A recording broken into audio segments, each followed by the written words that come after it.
Hello! Welcome to the Redstone tutorial. This is going to be pretty basic stuff that pretty much anyone can do. I'm going to go over some of the basic components and then go over some ideas that you could use with those and some other redstone related items. So let's just get started with some of the components. Okay, so these first few are going to be the most basic of all of the components here. So first we have redstone dust. You just get it from mining the ore down in the depths. It looks like this without the border. It looks like this. And then the deep slate instead of stone and deep slate level, of course. So basically, redstone, you can change it to be the spec and the four-way. I don't remember why you would want to do the four-way, or the spec, I mean, because I don't use redstone very often. Also, I have ideas behind me, but we'll get to those towards the end of the episode. But I don't do redstone very much, so I don't fully understand why I would want this rather than this. But it's there, it's an option. And then you can also have a signal strength of 15 with redstone dust, just redstone dust. If I just keep going, it should just stop at a certain point, and this point here is right here. So it's 15 blocks to get to the next spot. And a redstone torch just powers with full 15. So does the redstone block. If I were to keep this powered and then all the way over here at the end add a repeater and continue it, you'd see that it's very bright, almost an orange color here, and it's the same orange color here, so it just resets the value. If signal strength 1 goes into a repeater, then it just restarts from here as if nothing changed, basically. So that is basically what the repeater does. Another thing is that it can delay. So if I just put that to all 4, once I place this dust, actually no, once I break the power, you'll see that it stayed on just a little bit longer before turning off. You can actually chain it and have things go off periodically. So like you could have, I can't think of anything, but you can have something be dispensed at like kind of random but also specific times during the day with chaining repeaters. And then we also have other basic components like lever, button, and pressure plate. They're all pretty useful. I'm not quite sure how these other two pressure plates here work, the heavy and the light weighted.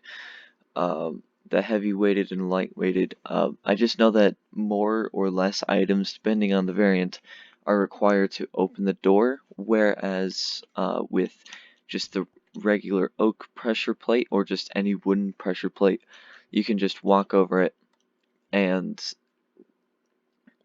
it just opens the door, or you could just drop an item and it opens the door or sends the signal, or whatever you want it to, like whatever you have it doing. We have the stone pressure plate, which can only be activated by a player.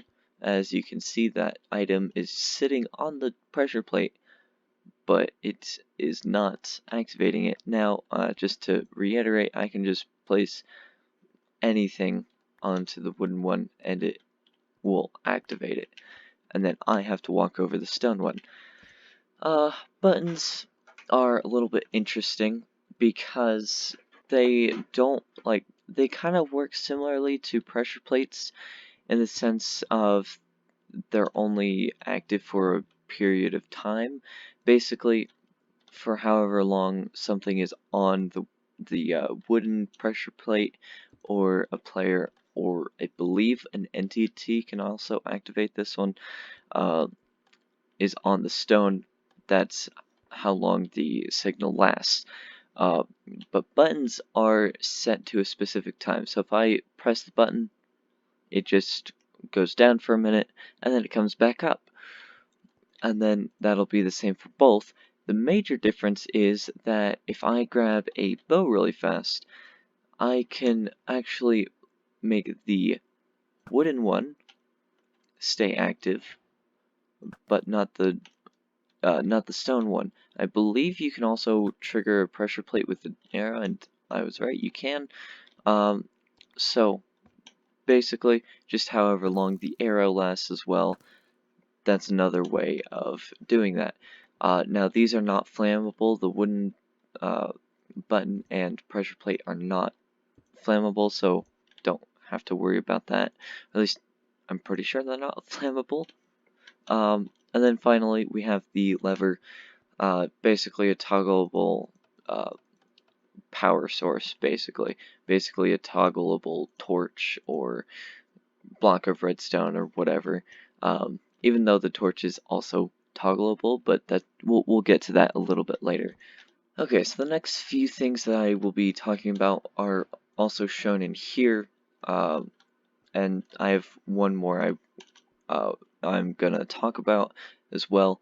Uh, they're shown in these ones here, or well, most of them: dispenser, dropper, and the observer. Uh, so these three are all different blocks, but they work. These two work similarly, and this one we will get to again a little bit later. So first we have the dispenser. So the dispenser, uh, as the name implies, dispenses items once it's powered, but it's like if it's got armor in here, it will dispense it onto your player. If you're not wearing armor, uh, it will it'll shoot an arrow if it has arrows in it. Just other things like that. I think it'll place pumpkins if there's 2 blocks of snow. Like if this was a snow block and then right below it was a snow block, it would place a pumpkin there and then spawn a snow golem, stuff like that. The dropper is like the dispenser, except it'll only drop the item. It won't like auto equip the armor. So like if I had something in here, so like some sort of armor piece, I power it, it would just put it into your inventory as an item rather than putting it onto your armor slot, which is useful in some situations, I think. And I believe you can actually chain them together and make it so that a dropper goes into another dropper that goes into another dropper, and it's just another way of making items go up, even though it makes a lot of noise. And then we have the observer here. The observer will detect blocks or detect a change in front of it. So if I place that, I should actually get some redstone dust to try and help show the idea. So I placed it. I'm gonna drop the redstone dust in it. Oh, I didn't. Actually, I did think that was gonna work. It didn't, but that's okay. But right there, I broke it, and it powered it. And it's very short time for it to power, but every time it detects a change in this area, so it could be like a lantern or a redstone lamp turned on or off, or just there's a lot of things that can happen there. The hopper is very useful in quite a few situations, and basically it will take in any item that falls into this area. Like I can drop a rail in it and it'll take it into its little inventory here, and it's got 5 slots that can hold a full stack, of course, and then it can move that into another hopper, and then the hoppers, of course, can chain, because why wouldn't they? Honestly, why wouldn't they? And so you can just have farms that just chain things together, or auto smelters, or whatever. I have an auto smelter all the way over there that uses hoppers. We also have rails, which by themselves are not really redstone-y. We have the powered rails, which you need to power for them to give you a little bit of speed. And then we have the detector rail, which will detect a minecart passing over it to send a signal to do something. That's pretty self-explanatory there. And then, of course, minecart that's just used to detect with the detector rail. And then for oh, I forgot to do the chiseled bookshelf. So we'll do that one real fast. We'll do a minecart with hopper as well, just to show y'all what that can do. But well, I'll explain that later.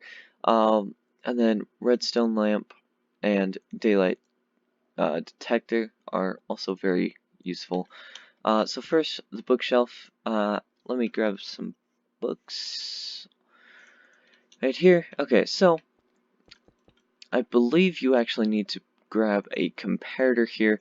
Again, I don't know how to use the comparator, but uh, I know roughly how you can use it. So if you just put a comparator like that, and then I put a book in any of these slots, you'll see a certain amount of the redstone will light up. So if I do 1, of course, the first redstone dust lights up. If I do 6, 6 light up. Pretty self-explanatory, but I could do 4, and then take out 6 again, and then put in 2, and it's just whatever the last one you interacted with is, that is the signal strength it outputs. And then finally, we have the daylight sensor, or the daylight detector. I call it a daylight sensor because that's just what I've always called it, but it senses daylight. Or if you right click on it, it'll look for moonlight. So if I just do time set night here, you'll see that it sends off a signal strength, and it powers the redstone dust because it's looking for it to be nighttime versus sun. I think that's pretty explanatory. So now let us go and explore some of these examples here. So here we have a bit of a door here. Now I did not build this correctly because I should have done something like this, and we will get to this very soon.